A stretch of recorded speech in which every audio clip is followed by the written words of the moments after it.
সাধু নগৰী এদিনাখন সন্ধ্যা এটা পোহনীয়া কুকুৰে গাঁৱৰ আলিবাটত টহল দি আছিল। সেই আলিবাটৰ সিটো পাৰে এখন হাবি আছিল। সেইদিনা সেই হাবিৰে এটা বাঘৰ সৈতে তাৰ দেখা হ'ল। কেইবাদিনো ধৰি আহাৰ নোখোৱাৰ বাবে বাঘটো অতি ক্ষীণ আৰু দুৰ্বল হৈ পৰিছিল। তাৰ খোজ কঢ়াৰো শক্তি নোহোৱাৰ দৰে হৈ পৰিছিল। শকত আবদ নুদুকা কুকুৰটোক দেখি বাঘে সুধিলে, কুকুৰ ভাইটি, তুমি দেখিছো বৰ নিপুতল হৈ আছা। কেনেকৈ ইমান নিপুতল হৈ আছা? তুমি খাবলৈ আহাৰ ক'ত পাইছা? তুমি নিশ্চয় বহুত ভাল ভাল আহাৰ খোৱা, সেয়ে তুমি ইমান নিপুতল আৰু নুদুকা। তোমাক দেখি এনে লাগিছে যেন তুমি আহাৰ বিচাৰিবলৈ কোনো কষ্ট কৰিব নালাগে। মোকেনো নোচোৱা কিয়? মই কেইবাদিনো একোৱেই খাব পোৱা নাই।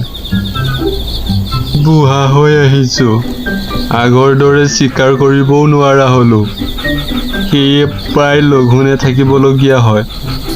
বাঘটোৰ এনে অৱস্থা দেখি কুকুৰটোৰ মনত দয়া উপজিল। সি বাঘক ক'লে, মই আহাৰৰ বাবে বিশেষ কষ্ট কৰিব লগা নহয় আৰু সদায় আহাৰ বিচাৰি ফুৰিব লগাও নহয়। মোৰ মালিকে মোক সদায় ভাল ভাল আহাৰ পেট ভৰাই খাবলৈ দিয়ে। মই যিটো কাম কৰোঁ, তুমিও যদি সেই কাম কৰিবলৈ মান্তি হোৱা, তেন্তে তুমিও দুবেলা দুমুঠি ভালকৈ খাবলৈ পাবা। তেতিয়া আৰু তুমি সদায় সদায় চিকাৰ কৰি নুফুৰিলেও হ'ব। কুকুৰৰ সেই কথা শুনি বাঘে বৰ উৎসাহেৰে সুধিলে, কি কৈছা তুমি? সঁচাই কৈছানে? কাম কৰি দিলে ভাল ভাল আহাৰ খাবলৈ পাম? কোৱাচোন কোৱা, কি কাম? কি কৰিব লাগিবনো মই? বৰ বিশেষ ডাঙৰ কাম নহয়, মাত্ৰ সদায় ৰাতি ৰাতি মালিকৰ ঘৰত পহৰা দিব লাগিব। হয় নেকি? সেইটোহে কাম? সেইটোতো মোৰ বাবে ভাতৰ লগত পানী খোৱাৰ কথা। হ'ব, মই কৰিম। সদায় সদায় আহাৰ বিচাৰি ফুৰাৰ কষ্ট আৰু মই সহ্য কৰিব নোৱাৰা হৈ পৰিছোঁ।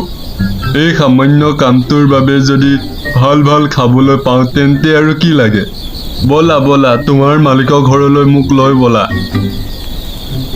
এই বুলি বাঘ আৰু কুকুৰে যাবলৈ ধৰিলে।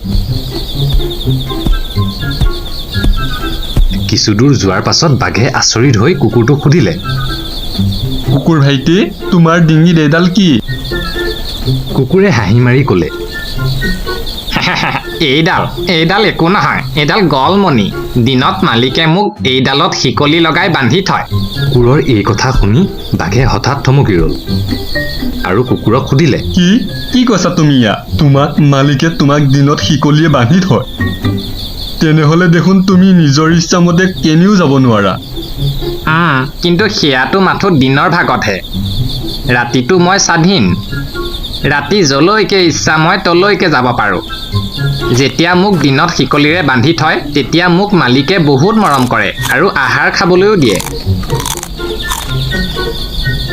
আৰে বাপৰে, এয়াতো বৰ ভয়ংকৰ কথা ক'লা তুমি। মোক এনেকুৱা সুখ নালাগে। মই আহাৰৰ বাবে মোৰ স্বাধীনতা ত্যাগ কৰিব নোৱাৰোঁ। মই এইদৰে ঠিক আছোঁ। দুদিন লঘোণে থাকিলেও নিজৰ ইচ্ছামতে চলা ফুৰা কৰিব পাৰোঁ।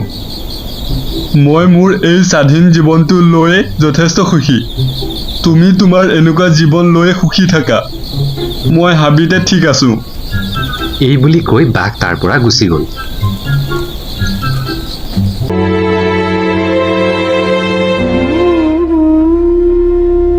সকলো শেষ হৈ গ'ল মহামন্ত্ৰী।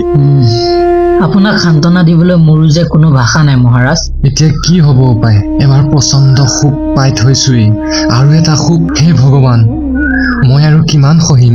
ধৈৰ্য ধৰাটো ভাল মহাৰাজ, ভগৱানে কিবা উপায় দিবও পাৰে। আৰু কি উপায় বাকী থাকিব পাৰে মহামন্ত্ৰী? দেশ বিদেশৰ উত্তম বেজ সকলেও মহাৰাণীক জীয়াই তুলিব নোৱাৰিলে। হে ঈশ্বৰ! মহাৰাজৰ জয় হওক, মহাৰাজৰ জয় হওক। কিবা খবৰ দুৱাৰপাল? এটা ভাল খবৰ আছে মহাৰাজ। ভাল খবৰ? শীঘ্ৰে কোৱা।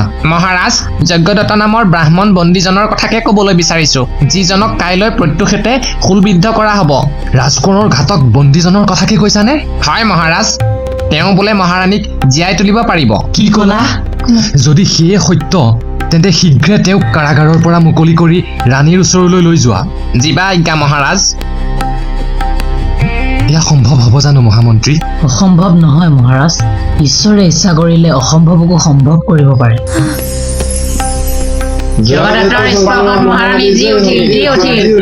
আপুনি কিবা শুনিছেনে মহামন্ত্ৰী? হয় মহাৰাজ, ঈশ্বৰে নিশ্চয় আমাৰ আটাইৰে প্ৰাৰ্থনা শুনিলে। ভাল খবৰ জনোৱা দুৱাৰপালজনক মই কি পুৰস্কাৰেৰে পুৰস্কৃত কৰিম? মহাৰাজ, আপুনি জগদত্ত নামৰ বন্দীজনৰ কথাও ভাবক। যিজনে জীৱন দিব পাৰে সেইজনে কাৰোবাৰ প্ৰাণ ল'ব পাৰেনে? স্বৰ্ণকাৰে সঁচা কথা কৈছিল জানো, নে পুৰস্কাৰৰ আশাত? এৰা, আপুনি হয়তো ঠিকেই ভাবিছে। আহাৰ গ্ৰহণ কৰক জগদত্ত। মহাৰাজ, মই হলো দৰিদ্ৰ ব্ৰাহ্মণ। এনেবোৰ খাদ্য খোৱাৰ মোৰ অভ্যাস নাই। লোভতে গ্ৰহণ কৰিলেও পেটৰ অসুখে হ'ব। আপুনি দেখোন বিদূষককো চেৰ পেলাব। আপুনি মহাৰাণীক জীয়াই তোলাৰ বাবে অশেষ ধন্যবাদ। বাৰু, এতিয়া আমি আচল কথালৈ আহোঁ। আপুনি আমাৰ নিৰুদ্দিষ্ট ৰাজকোঁৱৰৰ অলংকাৰবোৰ ক'ত পাইছিল? ইয়াৰ বৰ দীঘলীয়া কাহিনী মহাৰাজ। হ'ব, আপুনি যেনেকৈ কয় কওক।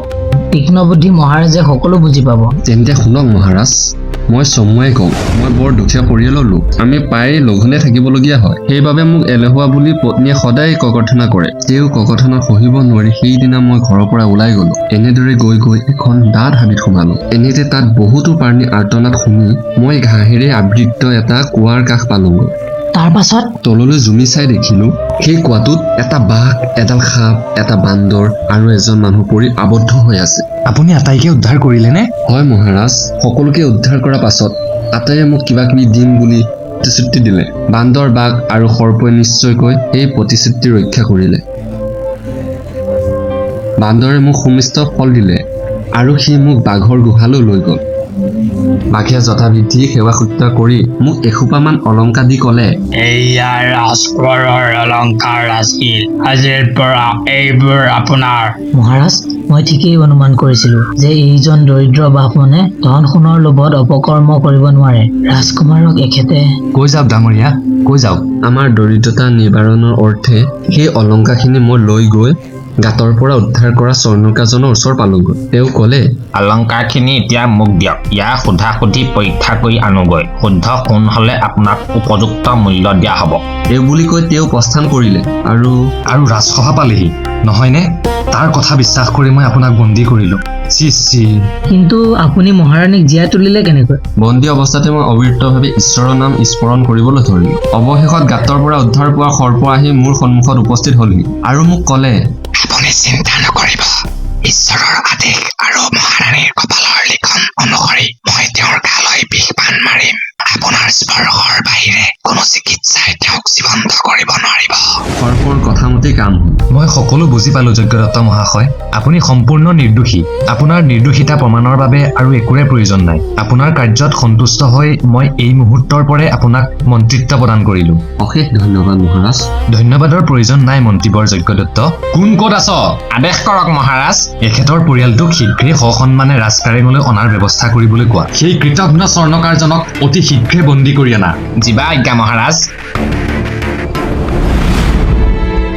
মহাৰাজ, এতিয়া বা কি চিন্তাত নিমগ্ন হৈছে? চিন্তা কৰা নাই মহামন্ত্ৰী, তুলনাহে কৰিছো। এমুঠি অন্নৰ বিনিময়ত সামান্য কুকুৰ এটাইও তাৰ প্ৰভু ভক্তৰ পৰিচয় দিয়ে। ইয়াৰ বিপৰীতে জীৱনদাতাকো জীৱশ্ৰেষ্ঠ মনুষ্য জাতিয়ে তিলমাত্ৰ কৃতজ্ঞতাৰ উপহাৰ দিব নাজানে। তেন্তে শ্ৰেষ্ঠ কোন, মানুহ নে আন প্ৰাণী? এই প্ৰাণীবোৰক আমি অলপ মৰম স্নেহ আৰু ভালপোৱা দিব নোৱাৰোনে?